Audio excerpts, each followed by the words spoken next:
ತುಂಬ ಅಂದರೆ ತುಂಬ ಜನ ವರಮಹಾಲಕ್ಷ್ಮಿ ಹಬ್ಬಕ್ಕೆ ಶಾಪಿಂಗಿಗೆ ಎಲ್ಲ ಅಂಗಡಿನಲ್ಲೂ ಜನ ಸೇರಿಬಿಟ್ಟಿದ್ರು.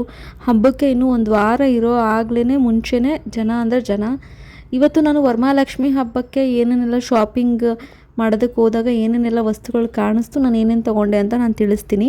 ಮೊದಲಿಗೆ ಇದು ನೋಡಿ, ಈ ರೀತಿಯಾಗಿ 2 ಪೀಸ್ ಗೋಲ್ಡನ್ ಕಲರ್ ಬಟ್ಲು ಥರ ಈ ಒಂದು ಶೇಪಲ್ಲಿತ್ತು, ತುಂಬ ಚೆನ್ನಾಗಿತ್ತು. ಹಾಗೆ ಸುಮಂಗಲಿ ಸೆಟ್ ಅಥವಾ ಮಡ್ಲಕ್ಕಿ ಕೊಡೋದಕ್ಕೆ ಏನು ಯೂಸ್ ಮಾಡ್ತೀವಿ ದೇವಿಗೆ, ಅದು ಇದ್ರಲ್ಲಿ ಕಣ್ಕಪ್ ಆಗಿರ್ಬೋದು, ಬ್ಲೌಸ್ ಪೀಸ್ ಆಗಿರ್ಬೋದು, ಇದೆಲ್ಲನೂ ಇತ್ತು.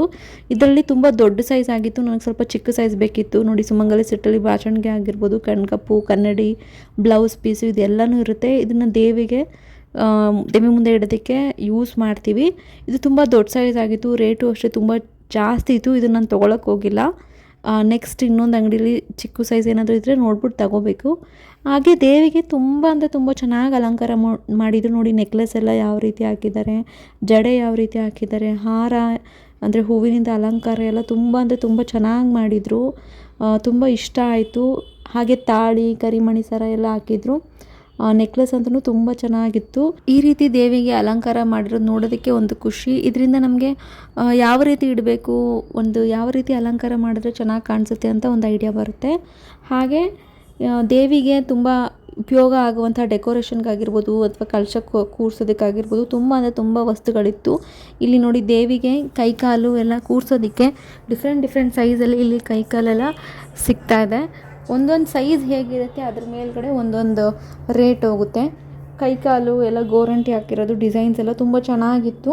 ಯಾವ ಸೈಜ್ಗೆ ನಾವು ಕೂರಿಸ್ತೀವಿ ನೋಡಿಕೊಂಡು ಕೈಕಾಲನ್ನು ನೀವು ಪರ್ಚೇಸ್ ಮಾಡ್ಬೋದು.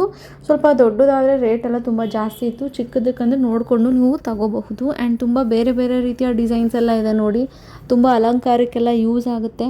ವರಮಹಾಲಕ್ಷ್ಮಿ ಹಬ್ಬ ಅಂತಂದ್ರೆ ಅದೇ ರೀತಿ ಅಲ್ವಾ, ಲಾಸ್ಟ್ ವರ್ಷ ಯಾವ ರೀತಿ ಕೂರಿಸಿದ್ವಿ, ಈ ವರ್ಷ ಯಾವ ರೀತಿ ಕೂರಿಸ್ಬೇಕು, ಒಂದೊಂದು ವರ್ಷವೂ ಒಂದೊಂದು ರೀತಿಯಾಗಿ ಕೂರಿಸಿದ್ರೆ ತುಂಬ ಚೆನ್ನಾಗಿರುತ್ತೆ. ಆ್ಯಂಡ್ ಈ ನೆಕ್ಲೆಸ್ ನಂಗೆ ತುಂಬ ಇಷ್ಟ ಆಯಿತು. ದೇವಿಗೆ ಆ ಸೀರೆ ಕಾಂಬಿನೇಷನ್ ಆಗಿರ್ಬೋದು, ಬ್ಲೂ ಮತ್ತು ಪಿಂಕ್ ಕಲರು ತುಂಬ ಅಂದರೆ ತುಂಬ ಚೆನ್ನಾಗಿತ್ತು. ಇನ್ನು ಕಳಸ ಆಗಿರ್ಬೋದು, ಅಂದರೆ ನೀವು ಬ್ಯಾಕ್ ಡ್ರಾಪ್ ಅಂದರೆ ದೇವಿನ ಕೂರಿಸಿ ಹಿಂದೆಗಡೆ ಬಟ್ಟೆ ಹಾಕ್ತಿದ್ರೆ ಅಥವಾ ಏನಾದರೂ ಡೆಕೋರೇಷನ್ ಮಾಡ್ತಿದ್ರೆ ಅಲ್ಲೆಲ್ಲ ಈ ನವಿಲುಗಳಾಗಿರ್ಬೋದು ಅಥವಾ ಈ ರೀತಿ ವಸ್ತುಗಳೆಲ್ಲ ಏನಿದೆ ಡಿಸೈನ್ ಕಲ್ಲಿಂದ ಆಗಿರ್ಬೋದು, ಮಣಿಯಿಂದ ಮಾಡಿರೋದು ತುಂಬ ಅಂದರೆ ತುಂಬ ಚೆನ್ನಾಗಿ ಕಾಣಿಸುತ್ತೆ ಹಿಂದೆ ಜೋಡಿಸಿ ಇಟ್ಟಾಗ. ಹಾಗೆ ದೇವಿನ ಕೂರಿಸಿದಾಗ ಆ ಕಡೆ ಮತ್ತು ಈ ಕಡೆ ಹಾಸನ ಥರ ಮಾಡೋದಕ್ಕೆ ಈ ರೀತಿಯೆಲ್ಲ ಚಿಕ್ಕದೆಲ್ಲ ಅಲಂಕಾರಕ್ಕೆ ಯೂಸ್ ಆಗೋ ಅಂಥದ್ದು.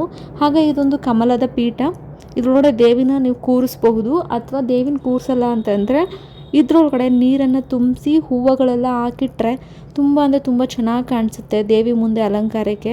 ಹಾಗೆ ದೇವಿಗೆ ಏನಾದರೂ ಜಡೆ ರೀತಿ ಹಾಕಿ ಕೂರಿಸ್ತೀರಾ ಅಂತಂದರೆ ಇಲ್ಲೆಲ್ಲ ಅದೂ ಸಿಕ್ಕುತ್ತೆ. ಹಾಗೆ ದೇವಿಗೆ ಬಳಸುವಂತಹ ಸೀರೆಗಳು. ಹಾಗೆ ಇದೊಂದು ಕಳಶ ನೋಡಿ, ನನಗೆ ಅಂದರೆ ಚಂಬು, ಇದನ್ನು ಕಳಶಕ್ಕೆ ಯೂಸ್ ಮಾಡ್ಕೋಬೋದು. ತುಂಬ ಅಂದರೆ ತುಂಬ ಚೆನ್ನಾಗಿದೆ. ಸುತ್ತ ಮಣಿ ಎಲ್ಲ ಮುತ್ತಿಂದು ಮಣಿ ಎಲ್ಲ ಹಾಕ್ಬಿಟ್ಟು ತುಂಬ ಡೆಕೋರೇಟಿವ್ ಆಗಿ ತುಂಬ ಚೆನ್ನಾಗಿ ಮಾಡಿದ್ದಾರೆ. ಹಾಗೆ ನೋಡಿ, ಇದೊಂದು ಪ್ಲೇಟು ಅರಿಶಿನ ಕುಂಕುಮಕ್ಕೆ.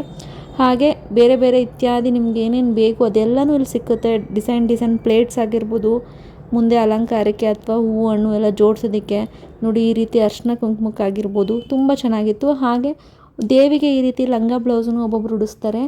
ತುಂಬ ರೆಡಿಮೇಡ್ ಎಲ್ಲ ಸಿಕ್ಕುತ್ತೆ ಇಲ್ಲಿ, ಡಿಸೈನ್ ಎಲ್ಲ ಸಿಕ್ಕುತ್ತೆ, ಡಿಫ್ರೆಂಟ್ ಸೈಜಸಲ್ಲಿ ಸಿಕ್ಕುತ್ತೆ. ಇದು ಅಷ್ಟೇ, ನಿಮಗಿದ್ರೆ ಸೀರೆ ಬದಲು ಈ ರೀತಿ ಲಂಗ ಬ್ಲೌಸ್ ಹಾಕಿದ್ರೆ ತುಂಬ ಚೆನ್ನಾಗಿರುತ್ತೆ.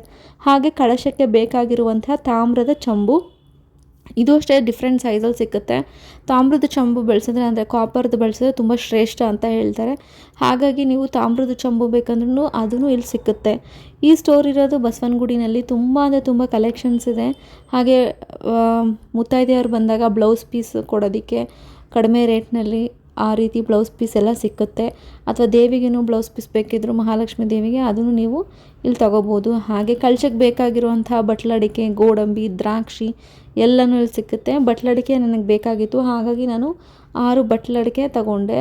ಈ ರೀತಿ ಬಟ್ಲಡಿಕೆ ಯೂಸ್ ಮಾಡಬೇಕಾಗುತ್ತೆ. ನಾರ್ಮಲ್ ಅಡಿಕೆಗಿಂತ, ಚೂರು ಅಡಿಕೆಗಿಂತ ಈ ರೀತಿ ಬಟ್ಲಡಿಕೆ ಬೇಕಾಗುತ್ತೆ, ಅದನ್ನು ತಗೊಂಡೆ. ಹಾಗೆ ದೇವಿಗೆ ತಾಳಿ ಮಾಡೋದಕ್ಕೆ ಅರಿಶಿನ ಕೊಂಬಿಂದ ತಾಳಿ ಮಾಡ್ತೀನಿ.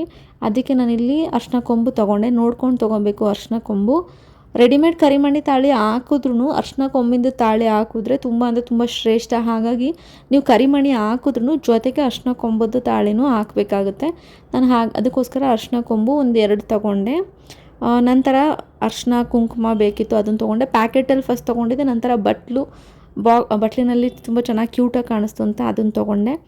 ನಂತರ ಕೆಲವೊಂದು ಐಟಮ್ಸ್ನೆಲ್ಲ ನಾನು ಪರ್ಚೇಸ್ ಮಾಡಿದೆ. ಗಂಧ ಆಗಿರ್ಬೋದು, ಏನೇನು ಪೂಜೆಗೆ ಬೇಕಾಗಿರೋವಂಥದ್ದು ಬತ್ತಿ ಕರ್ಪೂರ ಇದೆಲ್ಲ ತೊಗೊಂಡೆ. ಜೊತೆಗೆ ನಾನಿನ್ನೂ ತಾಮ್ರದ ಚೊಂಬಾಗಿರ್ಬೋದು ಅದು, ಹಾಗೆ ಇಲ್ಲಿ ನೋಡಿ ಇದು ಮನೆಗೆ ಬಂದಾಗ ಮುತ್ತೈದೆಯರಿಗೆ ಲಾಸ್ಟಲ್ಲಿ ಅರಿಶಿನ ಕುಂಕುಮ ಎಲ್ಲ ಕೊಡೋದಕ್ಕೆ ಬಳೆ ಈ ರೀತಿ ಗಿಫ್ಟ್ ರ್ಯಾಪ್ ಮಾಡಿಕೊಟ್ಟಿರ್ತಾರೆ. ಬಳೆ ಒಳಗಡೆ ಅರಿಶಿನ ಕುಂಕುಮ ಇಟ್ಟು ಕ್ಯೂಟಾಗಿ ಕಾಣಿಸುತ್ತೆ, ತುಂಬ ಚೆನ್ನಾಗಿರುತ್ತೆ ಬಂದಾಗ ಲಾಸ್ಟಲ್ಲಿ ಅವ್ರಿಗೆಲ್ಲ ಕೊಡೋದಕ್ಕೆ ನೋಡಿ. ಹಾಗೆ ಕಳಶಕ್ಕೆ ಕಮಲದ ಬೀಜಗಳಾಗಿರ್ಬೋದು, ಕವಡೆ, ಗೋಮತಿ ಚಕ್ರ, ಗುಲ್ಗಂಜಿ ಕೆಂಪುದು ಮತ್ತು ಬಿಳಿ ಗುಲ್ಗಂಜಿ, ಹಾಗೆ ಚಿನ್ನದ ನಾಣ್ಯ ರೀತಿ ಕಾಣಿಸುವಂಥ ನಾಣ್ಯ ಆಗಿರ್ಬೋದು, ನಂತರ ಶ್ರೀಫಲ, ಇದೆಲ್ಲನೂ ಏನೇನು ಬೇಕಿತ್ತು ಕಳಸಕ್ಕೆ ಹಾಕುವಂಥ ವಸ್ತುಗಳಾಗಿರುತ್ತೆ. ಇದೆಲ್ಲನೂ ನಿಮಗೆ ಸಪ್ರೇಟ್ ಬಿಡಿ ಬಿಡಿಯಾಗೂ ಸಿಕ್ಕುತ್ತೆ, ಅಥವಾ ಒಂದು ಬಾಕ್ಸ್ನಲ್ಲಿನೂ ಎಲ್ಲ ಒಂದೇ ಕಡೆ ಸಿಗೋ ರೀತಿಯೂ ಮಾಡ್ತಾರೆ. ಹಾಗೆ ನೋಡಿ ಇದು ಶ್ರೀಫಲನೂ ತಗೊಂಡೆ. ಇದು ಅಷ್ಟೇ ತುಂಬ ಅಂದರೆ ತುಂಬ ಲಕ್ಷ್ಮಿಗೆ ಪ್ರಿಯವಾದದ್ದು ಶ್ರೀಫಲ ಅಂತ ಕರಿತೀವಿ. ಇದನ್ನು ಅಷ್ಟೇ ಕಳಸಕ್ಕೆ ಹಾಕಿದ್ರೆ ತುಂಬ ಒಳ್ಳೆಯದು. ಲಾವಂಚದ ಬೇರು, ಇದು ಇನ್ನೊಂದು ರೀತಿಯಾದಂಥ ಅಡಿಕೆ, ಇದು ಅಷ್ಟೇ. ನಂತರ ಮುತ್ತೈದೆರೆ ಕೊಡೋದಕ್ಕೆ ಸ್ವಲ್ಪ ಬ್ಲೌಸ್ ಪೀಸು, ಅದು ಅಷ್ಟೇ ನೋಡಿಬಿಟ್ಟು ತೊಗೊಂಡೆ. ನಮ್ಮ ಬಡ್ಜೆಟಲ್ಲಿ ಏನಿದೆ ನೋಡ್ಕೊಂಡು ತೊಗೊಳ್ಬೋದು. ಪ್ರೈಸ್ ಯಾವ ರೀತಿ ಬೇಕಿರುತ್ತೆ ಅದನ್ನು ನೋಡಿಕೊಂಡು ನೀವು ತೊಗೊಳ್ಬೋದು. ಕೆಲವೊಂದು ಐಟಮ್ಸ್ನ ತೊಗೊಂಡೆ, ಇನ್ನೂ ಕೆಲವೊಂದು ಐಟಮ್ಸು ನಾನು ತೊಗೊಳ್ಲಿಲ್ಲ, ಬೇರೆ ಅಂಗಡಿ ನೋಡೋಣ ಅಂತ ಬಿಟ್ಟೆ. ಇಷ್ಟೆಲ್ಲ ತೊಗೊಳ್ಳೋ ಅಷ್ಟರಲ್ಲಿ ನನಗೆ ಒಂದು 700 ರೂಪಾಯಿ ಆ ರೀತಿ ಬಿಲ್ ಆಯಿತು ನೋಡಿ. ಇದು ಅಷ್ಟೇ ತುಂಬ ಚೆನ್ನಾಗಿರುತ್ತೆ. ಇದೂ ಅಷ್ಟೇ ತುಂಬ ಅಂದರೆ ತುಂಬ ನೆಕ್ಲೆಸ್ ಥರ ಹಾಕೋದಕ್ಕೆ ಸೈಜ್ ನೀವು ನೋಡ್ಕೊಂಡು ತಗೊಳ್ಬಹುದು. ತುಂಬ ಅಂದರೆ ತುಂಬ ಚೆನ್ನಾಗಿತ್ತು. ಇಲ್ಲಿ ನಾನು ಎಲ್ಲ ಐಟಮ್ಸ್ ತೊಗೊಳೋದಕ್ಕೆ ಹೋಗಿಲ್ಲ, ಕೆಲವೊಂದು ಬೇಸಿಕ್ ಏನು ಬೇಕು ಪೂಜೆಗೆ ಅಷ್ಟನ್ನು ಮಾತ್ರ ನಾನು ತೊಗೊಂಡೆ. ಕೆಲವೊಂದು ಐಟಮ್ಸ್ ತುಂಬ ಕ್ವಾಂಟಿಟಿ ತುಂಬ ದೊಡ್ಡದಾಗಿತ್ತು, ನನಗೆ ಚಿಕ್ಕದಾಗಿದ್ದರೆ ಸಾಕಾಗಿತ್ತು, ಅದಕ್ಕೋಸ್ಕರ ತೊಗೊಂಡೆ. ಮಿಕ್ಕಿದೆಲ್ಲ ಐಟಮ್ಸ್ ಮನೇಲಿ ಆಲ್ರೆಡಿ ಇತ್ತು, ಕೆಲವೊಂದನ್ನು ಐಟಮ್ಸ್ ಮಾತ್ರ ನಾನು ತೊಗೊಂಡೆ. ಈ ದೇವ್ರಿಗೂ ಅಷ್ಟೇ ತುಂಬ ಅಲಂಕಾರ ಮಾಡಿರೋದು, ದೇವಿಗೆ ತುಂಬ ಅಂದರೆ ತುಂಬ ಚೆನ್ನಾಗಿ ಮಾಡಿದರು. ಹಾಗೆ ನೋಡಿ ರೆಡಿಮೇಡ್ ಸ್ಟ್ಯಾಂಡ್ಗಳು ಅಷ್ಟೇ, ಅಥವಾ ಲಕ್ಷ್ಮೀನ ಕೂರಿಸೋದಕ್ಕೆ ಪೀಠ ಈ ರೀತಿ ಗೋಲ್ಡನ್ ಕಲರ್ ಅದ್ರ ಮೇಲೆ ಫುಲ್ ಡಿಸೈನ್ ಆಗಿರೋದು, ಅದು ಅಷ್ಟೇ ತುಂಬ ಚೆನ್ನಾಗಿತ್ತು. ಹಾಗೆ ಬಾಳೆ ದಿಂಡು ಇಟ್ಟಾಗ ಬಿದ್ದುಬಿಡುತ್ತೆ, ಅದೂ ಅಷ್ಟೇ ತೊಗೊಳ್ಳೋಣ ಅಂತ ಇದೂ ಅಷ್ಟೇ ನಾನು ತೊಗೊಂಡೆ. ಮನೇಲಿತ್ತು, ಅದು ಬೇರೆ ಡಿಸೈನ್ ಇತ್ತು, ಹಾಗಾಗಿ ಈ ಒಂದು ಡಿಸೈನ್ ತೊಗೊಂಡೆ. ಹಾಗೆ ಸ್ವಲ್ಪ ತೋರಣಗಳು, ಅದೂ ಅಷ್ಟೇ ಬೇರೆ ಕಡೆ ನೋಡೋಣ ಅಂತ ಬಂದೆ ನೋಡಿ. ಇದು ಸುಮಂಗಲಿ ಸೆಟ್ಟು, ಮುಂಚೆ ಇದ್ದಿದ್ದ ಅಂಗಡಿಲಿ ಸ್ವಲ್ಪ ದೊಡ್ಡ ಸೈಜ್ ಇತ್ತು, ನನಗೆ ಚಿಕ್ಕ ಸೈಜಲ್ಲಿ ಸಾಕಾಗಿತ್ತು, ಹಾಗಾಗಿ ನೋಡ್ತಾ ಇದ್ದೆ. ಈ ಒಂದು ಸುಮಂಗಲಿ ಸೆಟ್ ಏನಿದೆ ಇದನ್ನು ತೊಗೊಂಡೆ. ಇದರಲ್ಲಿ ಮೀಡಿಯಮ್ ಸೈಜ್ ಇತ್ತು, ಪಕ್ಕದಲ್ಲಿರೋದು ತುಂಬ ಚಿಕ್ಕ ಸೈಜ್ ಆಯಿತು, ಇದು ನಾನು ಸ್ವಲ್ಪ ಮೀಡಿಯಮ್ ಸೈಜ್ ತೊಗೊಂಡೆ. ಫಸ್ಟ್ ವಿಡಿಯೋ ಸ್ಟಾರ್ಟಿಂಗಲ್ಲಿ ನೋಡ್ರೆ ತುಂಬ ದೊಡ್ಡ ಸೈಜ್ ಇತ್ತು, ಅದು ಬೇಡ ಅಂತ ಇದು ತೊಗೊಂಡೆ. ಇದಾಗಿತ್ತು ಇವತ್ತಿನ ಒಂದು ವಿಡಿಯೋ. ನಾನು ಸ್ವಲ್ಪ ಏನೇನು ಬೇಕಿತ್ತು ಅಷ್ಟು ಮಾತ್ರ ನಾನು ತೊಗೊಂಡಿದ್ದೀನಿ, ಮಿಕ್ಕಿದೆಲ್ಲನೂ ನಾನು ಪ್ರೀವಿಯಸ್ ವೀಡಿಯೋಗಳಲ್ಲಿ ಹಾಕಿದ್ದೀನಿ ಏನೇನು ತೊಗೊಂಡಿದ್ದೀನಿ ಅಂತ. ನಿಮಗೂ ಏನಾದರೂ ಬೇಕಿದ್ದರೆ ಇದನ್ನು ತೊಗೋಬೋದು. ಈ ಒಂದು ಸ್ಟೋರ್ ಬಂದು ನಿಮಗೆ ಬಸವನಗುಡಿಲಿದೆ, ಅಥವಾ ಚಿಕ್ಕಪೇಟೆನಲ್ಲೂ ಸಿಕ್ಕುತ್ತೆ, ನೀವು ನೋಡ್ಬಿಟ್ಟು ತೊಗೋಬಹುದು ಏನೇನು ಬೇಕು ಅಂತ. ಇದಾಗಿತ್ತು ಇವತ್ತಿನ ವಿಡಿಯೋ, ನಿಮಗೆ ಯೂಸ್ಫುಲ್ ಆಗಿರುತ್ತೆ ಅಂತ ನಾನು ಭಾವಿಸ್ತೀನಿ. ಯಾರೆಲ್ಲ ಈ ವರ್ಷ ಹಬ್ಬ ಮಾಡ್ಬೇಕು ಅಂದ್ಕೊಂಡಿದ್ದೀರಾ ಎಲ್ರಿಗೂ ಒಳ್ಳೆಯದಾಗಲಿ, ವರಮಹಾಲಕ್ಷ್ಮೀ ದೇವಿ ನಿಮಗೆ ನೀವೇನೇನು ಅಂದ್ಕೊಂಡಿದ್ದೀರಾ ಪೂರೈಸಲಿ ಅಂತ ಕೇಳ್ಕೊಳ್ತಾ ಈ ಒಂದು ವಿಡಿಯೋನ ಎಂಡ್ ಮಾಡ್ತೀನಿ. ಥ್ಯಾಂಕ್ ಯು ಸೋ ಮಚ್, ಧನ್ಯವಾದಗಳು.